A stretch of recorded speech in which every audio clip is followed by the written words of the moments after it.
बातमी आता विदर्भातून तुमसर विधानसभेतील मोहाडी येथे जिल्हा परिषद कन्या प्राथमिक विद्यालयाच्या मतदान केंद्रावर राष्ट्रवादी काँग्रेसच्या दोन्ही गटाचे कार्यकर्ते मतदान केंद्रावरच आपापसात भिडलेत। भंडारा जिल्ह्यातील ही घटना आहे। भंडाऱ्यामध्ये राष्ट्रवादीचे दोन गट हे आपापसात भिडले असल्याचं वृत्त सध्या प्राप्त होतंय। भंडाऱ्यात ही संपूर्ण घटना घडलेली आहे। सत्ताधारी राष्ट्रवादी काँग्रेसच्या कार्यकर्त्यांनी त्यांच्या मतदारांना टाटा सुमोमध्ये बसवून थेट मतदान केंद्रात पोहोचवलंय।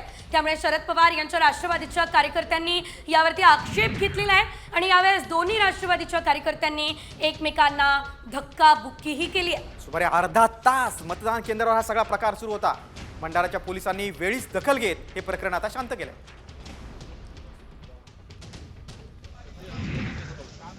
बघा, भंडारा जिल्ह्यातील आपण हे दृश्य बघतोय। आता पोलिसांनी घटनास्थळी धाव घेतली आणि त्यानंतर आता हे सगळं तणाव आहे हा नियंत्रणात आलेला आहे। भंडाऱ्यात राष्ट्रवादीत राडा झालेला आहे। दोन्ही गटाचे कार्यकर्ते आमने सामने आले होते। खरं तर आज मतदानाच्या पार्श्वभूमीवरती पोलीस प्रशासन सकाळपासूनच सज्ज होतं, मात्र तरी सुद्धा अनेक ठिकाणी अशा प्रकारचे वाद होताना दिसत आहेत। तुमसर मतदारसंघातील ही घटना आहे।